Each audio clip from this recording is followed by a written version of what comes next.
the free press, which is not so free, we're going to be talking about that, is getting bought. Paramount is reportedly set to buy Bari Weiss's free press for somewhere in the $100 to $200 million range. Now, for those of you who don't know who the Bari Weiss is, for those of you who don't understand the significance of this deal, you probably look at this stuff and you go, Hasan, why do I care about this? Why should I care about this? Now, the reason why you should care about this is because Bari Weiss is a uniquely demonic pro-Israel figure in American media. The Free Press, her outlet that is entirely propped up by Palantir and all of these like Silicon Valley tech CEOs, have basically been one of the most annoying pro-Israel, one of the most like violent pro-Israel Hasbara operations. What's interesting about this is that the Free Press has 335,000 subscribers on YouTube, right? And their videos barely crack. Like, look at this. Five days ago, 11,000 views. And not only is it a real who's who of all of these like awful people, like they have no motion, right? They have no motion whatsoever. I mean, look at this shit. This has 2 weeks ago, air conditioning, an American innovation that changed everything. 3.2 thousand fucking views. So regardless of the fact that they have no real motion whatsoever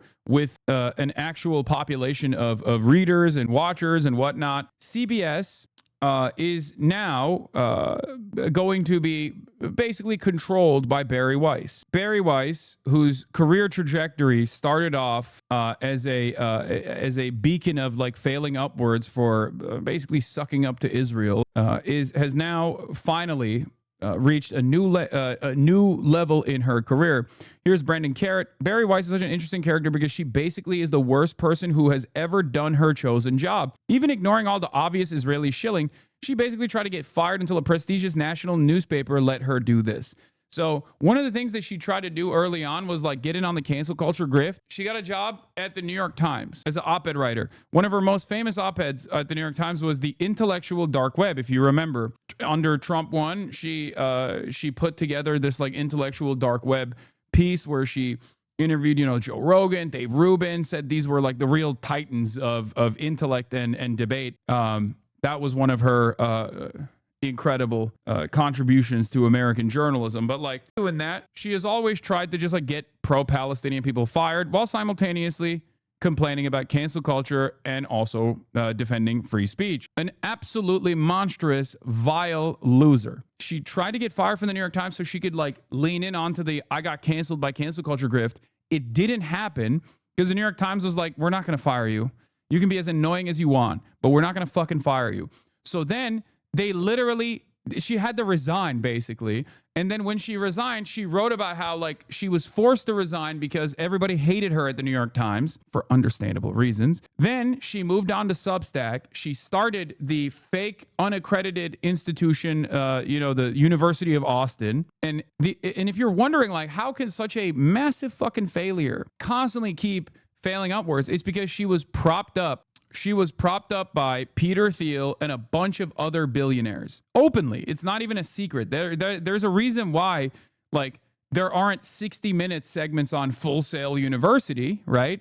Or Phoenix University, but there was a full-blown positive news piece, a puff piece, on her unaccredited institution that was supposed to be combating woke. Another one of these guys that's like, I hate woke, I hate cancel culture, except I love doing cancel culture and I love being woke when it comes to the apartheid state that's doing a genocide. And what's interesting about this is that regardless of a sequence of fucking L's that normally would absolutely destroy someone's career like this if there was any sort of real meritocracy. Also, here's another Free Press writer, Sasha Seinfeld. She also writes for the Free Press, writer and junior editor. Anyway, Jerry Seinfeld's daughter. So for those of you who don't know, how does CBS come into the fold? Well, as I covered before, there is a merger that took place between CBS and Paramount. Paramount Global was the parent company that included the CBS television network and CBS News until it was acquired by Skydance Media in a merger that closed on August 7, 2025. Okay?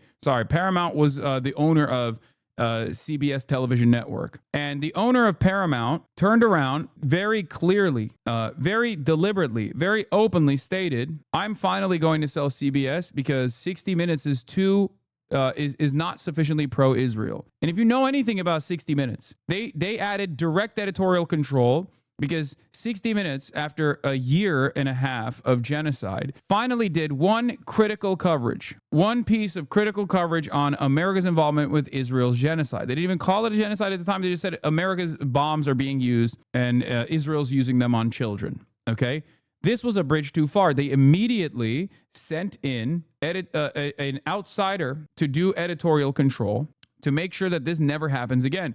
A lot of people actually quit 60 Minutes. But this was a post-October 7. For the Redstones, this was too much.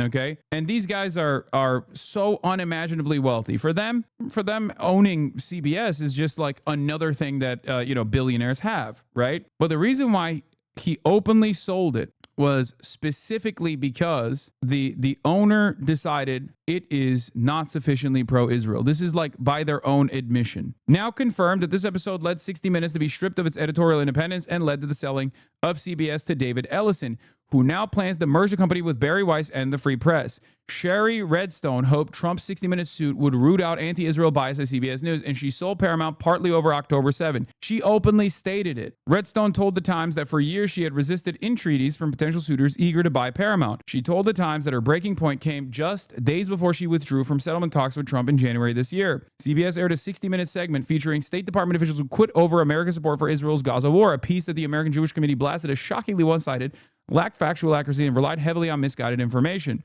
Redstone wasn't alone in her concerns. Days after the segment aired, George Cheeks, who oversees CBS, shared Redstone's dismay about the Gaza episode and soon appointed veteran producer Susan Zirinsky as an executive editor to review 60 Minute segments, stripping the show of its traditional independence from corporate interference. In April, the longtime executive producer of 60 Minutes, Bill Owens, departed after Zirinsky's appointment undermined his autonomy. Okay? Isn't that fucking crazy? Like, straight up, billionaires just openly saying, like, look, I own a whole ass news organization, and this news organization that I own is not sufficiently pro-Israel. And they're saying it in fucking broad daylight. Like they're not even like trying to hide it. And now Barry Weiss, who I just described to you as a charlatan, a hack, someone who's like written extensively on myself as well, is getting a $200 million deal with Paramount securely in his pocket. David Ellison is on the verge of acquiring Barry Weiss's The Free Press and tossing her the keys to CBS News.